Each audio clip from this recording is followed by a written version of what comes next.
और बिहार एक समय में जंगल राज के लिए जाना जाता था। बिहार में लोग आने से डरते थे।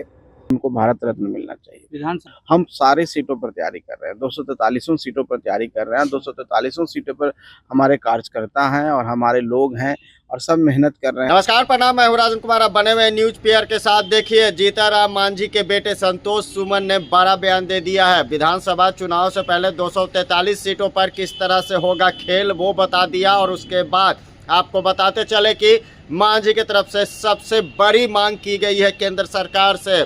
आखिर सीएम नीतीश को भारत रत्न क्यों नहीं दिया जाए। भाई, जंगल राज को याद दिलाते हुए मांझी के बेटे संतोष सुमन ने साफ तौर से कह दिया कि पहले के दशक और आज के दशक में आसमान ज़मीन का अंतर है।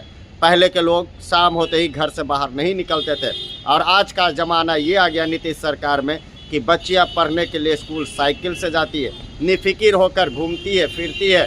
Law and order CM Nitish Kumar ने किस तरह से मजबूत किया, तमाम बातों को लेकर संतोष सुमन ने जंगल राज पर से सुशासन की सरकार के बाद। देखिए, जहाँ तक माननीय मुख्यमंत्री जी का सवाल है, आदरणीय श्री नीतीश कुमार जी का, जिस तरह से उन्होंने काम किया है बिहार में, और बिहार एक समय में जंगल राज के लिए जाना जाता था। बिहार में लोग आने से डरते थे और शाम होने पर लोग अपने घरों से नहीं निकलते थे। आज का समय बदल चुका है। जैसे ही माननीय नीतीश कुमार जी ने बिहार में मुख्यमंत्री बने, अब देखिए हमारी बेटियां साइकिलों से घर से स्कूल जाने लगी और पूरा शांति हुआ। सब लोग अपना धंधा पानी शुरू किए। बहुत सारे यहाँ पर शोरूम खुलते थे और शाम में बंद हो जाते थे। किन्हीं की गाड़ी का शोरूम खुला तो गाड़ियाँ मंगवा ली जाती थी। शादी हो रहा है तो सारी गाड़ियाँ मंगवा ली जाती थी। तो वो माहौल से निकालने का श्रेय निश्चित तौर पर माननीय नीतीश कुमार जी को है। एक भागीरथ प्रयास है, एक बहुत बड़ा प्रयास था जो एकाएक अशांत बिहार को शांति की ओर ले गए।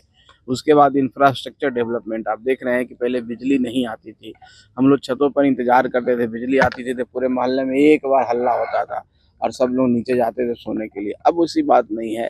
तो रोड आप देखें, बिजली के क्षेत्र में देखें, किसी भी इंफ्रास्ट्रक्चर के क्षेत्र में देखें, रोजगार की बात करें, नौकरी की बात करें, अब उद्योग धंधे भी बिहार में आने लगे हैं।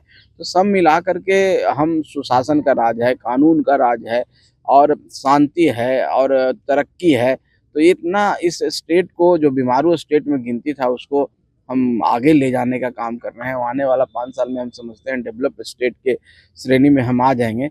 तो जो ये प्रयास है निश्चित तौर पर बड़ा प्रयास है और इसमें हम समझते हैं, हम भी मानते हैं व्यक्तिगत तौर पर कि उनको भारत रत्न मिलना चाहिए। विधानसभा का चुनाव सर नजदीक है और ऐसे में हिंदुस्तानी अवाम मोर्चा कितनी सीटों पर अपनी तैयारी। देखिए, फिर वही बात है, हम तैयारी हिंदुस्तानी अवाम मोर्चा सेकुलर पार्टी के तौर पर करते हैं। तो पार्टी तौर पर ऐसी कोई पार्टी नहीं है जो सब जगह नहीं तैयारी कर रही है अपनी क्षमता के अनुसार।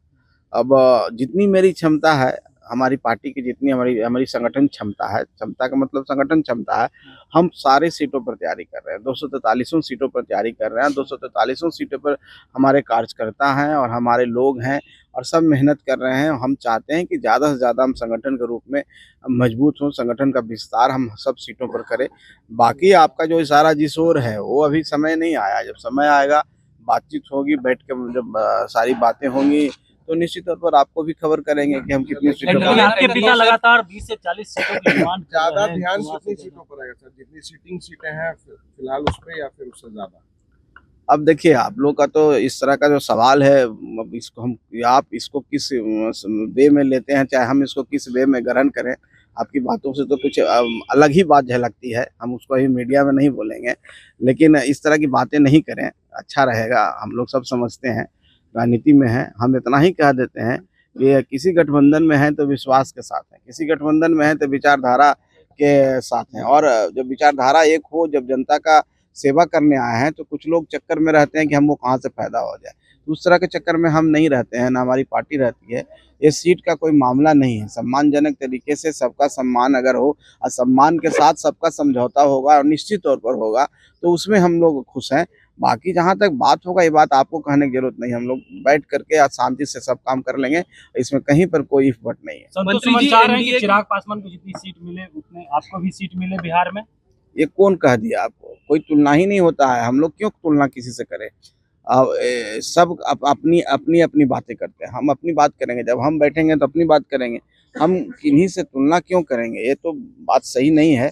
और जहाँ तक चिराग पासवान जी की बात है, चिराग पासवान जी भी अपनी पार्टी के लिए काम कर रहे हैं, अपनी पार्टी को आगे बढ़ाने के लिए कर रहे हैं।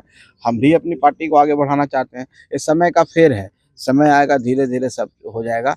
आप निश्चिंत रहिए, आपको कहीं परेशानी नजर नहीं आएगी, सब आपको स्पष्ट कर दिया जाएगा। एक सवाल है सर कि मुख्यमंत्री नीतीश कुमार के बेटे निशांत कुमार को जो है वो राजनीति में एंट्री उनकी होनी है होली के बाद, ऐसा कहा जा रहा है, संभावना जताई जा रही है, आपको क्या लगता है? अब संभावना पर हम क्या बात करें, इसकी तो कोई जानकारी न मुझे है, और जिस दिन जानकारी होगी आपको स्पष्ट कर देंगे। और कोई भी व्यक्ति आज़ाद है यहाँ पर राजनीति में आने के लिए, कोई काम करने के लिए।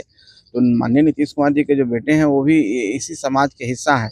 अगर उनको इच्छा करता है कि हम कोई समाज सेवा करना है तो कोई रोक नहीं सकता है, उनके पिताजी भी नहीं रोक सकते हैं।